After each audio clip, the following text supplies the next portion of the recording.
భక్తులందరికీ నమస్కారం. ఓం నమ శివాయ. కామేశ్వరి దేవి నమః. మనం విజయనగరం జిల్లా దత్తరాజర్ మండలం చౌదంతివలస గ్రామంలో ఉన్నాం. ఈ గ్రామం ఉయ్యాల మహాకామేశ్వరి అమ్మవారి ఆలయానికి చాలా ప్రసిద్ధి చెందినటువంటి దేవాలయం. ఈ దేవాలయానికి చాలా విశిష్టత ఉంది, చాలా చారిత్రక ఆధారాలు కూడా ఉన్నాయి. మరి ఈ ఆలయం తాలూకు విశిష్టత గురించి ఈరోజు మా గురువుగారు శ్రీ ప్రసాదరావు గారు మనకు తెలియజేస్తారు. సార్, ఈ ఆలయ విశిష్టత ఒకసారి మాకు తెలియజేయాల్సిన కోరుతాం. ఈ గుడి వచ్చేసి మనకి 1500 శతాబ్దంలో అమలాపురంలో కేశునికూరు అనే గ్రామంలో నలుగురు అన్నదమ్ములతో మనకి గుడి అనేది స్టార్ట్ అయింది అనమాట. అక్కడ మనకి నలుగురు అన్నదమ్ములు వచ్చేసి వైద్యులు. అక్కడ ఉన్న సంస్థానం పిఠాపురం సంస్థానం అమ్మాయిని బొబ్బిలి సంస్థానానికి అయితే ఇచ్చారు. సో ఆ దారిలో ఎటువంటి అపాయం కలగకుండా ఈ వైద్యుల్ని వాళ్ళతో పాటు నలుగురు అన్నదమ్ముల్ని పంపించారు. సో ఆ ఉయ్యాల ఏదైతే ఉందో మనకి ఇప్పుడు అమ్మవారిది, సో కేవలం చెక్క మాత్రం వీళ్ళ దగ్గర ఉండేది అమ్మవారిది. ఆ చెక్క తీసుకొని వీళ్ళ కులదేవత కాబట్టి అక్కడి నుంచి బయలుదేరేది నలుగురు అన్నదమ్ములు. ఈ దారిలో మనకి చౌదంతివలస గ్రామంలో ఈ పేరు అనేది లేదు, ఓన్లీ వలస అంటారు ఈ ఊరి పేరు. ఆ వలసలో వీళ్ళు 1500 శతాబ్దంలో ఇక్కడ ఆగారు. ఇక్కడ ఆగి వాళ్ళ సంధ్యావందనం అలాగే స్నానాలు సంధ్యావందనం చేసుకొని అర్చన చేసుకొని అమ్మవారికి ఈ యొక్క అన్నదమ్ముల్లో ఒక అతను అమ్మవారి ఉయ్యాల ఏదైతే ఉందో ఆ ఉయ్యాల లేపేటప్పటికి అమ్మవారి అక్కడి నుంచి ఉయ్యాల అనేది లేవలేదనమాట. అలాగే ఇంకో అతనికి అదే స్నానంలో జపంలో ఒక అమ్మవారి కల్లో కనిపించినట్టు ఆయనకి ఏదైతే జపం చేస్తున్నప్పుడు సంధ్యావందనంలో నేను ఇక్కడే ఉంటాను, నాకు ఇక్కడే గుడి కట్టిందని ఒక అన్నదమ్ములను అయితే అమ్మవారు కోరారనమాట.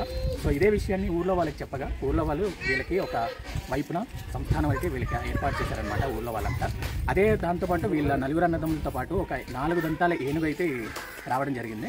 ఆ 4 దంతాల ఏనుగులు వీళ్ళతో పాటు వచ్చి ఇక్కడ చనిపోయిందనమాట. సో దాని ద్వారా వీళ్ళకి ఈ చౌదంతి వలస అనే గ్రామం పేరు ఏర్పడింది. వలస అనే దానికి చౌదంతి వలస అనే ఊరు పేరైతే ఏర్పడింది అనమాట.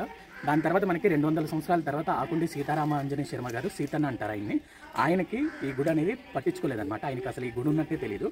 వాళ్ళ ఇద్దరు పిల్లలకి మాటలు అయితే రాలేదన్నమాట. ఆయన మొక్కని దేవుడు అంటూ లేరు. సో ఈ చెరువు గట్టుపై నుంచి ఆయన వెళ్తుండగా ఈ అమ్మవారు అయితే కనిపించారు ఆయనకి.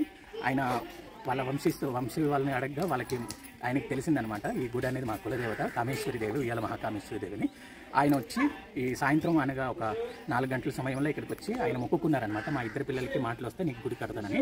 అదే రోజు రాత్రి అమ్మవారు ఒక చేత్తో రుద్రాక్షమాల, ఇంకో చేత్తో మనకి వచ్చేసి పుస్తకం పట్టుకుని అమ్మవారి హంసవాహనంలో ఆయనకి దర్శనం ఇచ్చారనమాట. పక్కన వచ్చేసి 3 అక్కలు ఛత్రం చామరం పూలదండ పట్టుకుని అమ్మవారికి విసురుతుండగా, అటువైపు సేమ్ అదే 3 అక్కలు ఛత్రం చామరం పూలదండ పట్టుకుని విసురుతుండగా అమ్మవారి మధ్యలో హంసవాహనంలో ఊగుతూ ఆయనకు కనిపించారు. సేమ్ దాన్నే ఒక చెక్క పైన చెక్కించి 3 అక్కల్ని అటువైపు ఇటువైపు మధ్యలో అమ్మవారిని కామేశ్వరిదేవి కులదేవత కామేశ్వరిదేవిని చెక్కించి ఆ ఉయ్యాల్లో ఆయన ఒక చైన్ పెట్టి ఒక కర్రకైతే ఎలాడదీసి వదిలేశారు.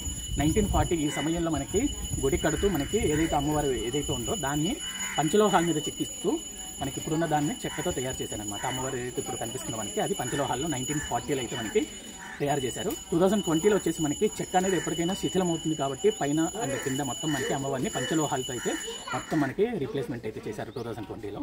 ఈ గుడి మనకి మెయిన్లీ వచ్చేసి ఆకుండి అండ్ ఆరామైద్రావులకి అయితే మనకి మెయిన్ అమ్మవారు అనమాట కులదేవత. మిగతా వాళ్ళకి వచ్చేసి మనకి గోత్రనామాలు అనే ఇంటి పేర్లు అయితే ఉంటుంది గ్రామాలకి. ఎస్పెషల్లీ మనకి కొలువులు అయితే ఇక్కడ మనకి కొలువు మండపంలో అయితే జరుగుతూ ఉంటాయి. కామేశ్వరిదేవి కులదేవత ఉన్న వాళ్ళకి ఉపనయనం కానీ వివాహం కానీ గృహప్రవేశం కానీ జరిగిన వెంటనే మనకి కామేశ్వరిదేవి కొలువు అనేది ఆచరించడం అలవాటు అనమాట బ్రాహ్మణులకి, కులదేవత ఉన్న వాళ్ళకి. అండ్ మిగతా వాళ్ళు కూడా ఇక్కడ మనకి వచ్చి దర్శనం చేసుకోవచ్చు, పూజ చేసుకోవచ్చు. ఈ కొలువులు అనేది కేవలం బ్రాహ్మణులకి తప్ప మిగతా పూజలు అయితే అందరు ఇక్కడ చేసుకోవచ్చు, దర్శనం చేసుకోవచ్చు అమ్మవారిని.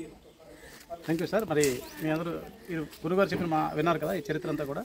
ఈ కామేశ్వర ఆలయం అంటే కామేశ్వరు అంటే కామములు ఈశ్వరి తీర్చేది కాబట్టి కోరికలు తీర్చే ఈ తల్లి విజయనగరంకి 35 కిలోమీటర్ల దూరంలో, గజపతినగరంకి 20 కిలోమీటర్ల దూరంలో ఉంది. గురుగారు చెప్పినట్టు చౌదంతి అంటే 4 దంతాలు కలిగినటువంటి ఏనుగు ఇక్కడికి వచ్చి ఇక్కడ మరి పరంపరించింది కాబట్టి ఈ స్థలంలో చౌదంతి వలస అనే పేరు వచ్చింది. చాలా మహిమకలుగా అమ్మవారు, పక్కన శివాలయం కూడా ఉంది. మరి ఈ ప్రాంతాన్ని అందరూ దర్శించి అమ్మవారి కరుణ కటాక్షాలకు మీరందరూ కూడా ప్రాప్తులు అవుతారని కోరుతూ ఓం నమ శివాయ. కామేశ్వరి దేవి నమః. శ్రీనివాస్, విజయనగరం.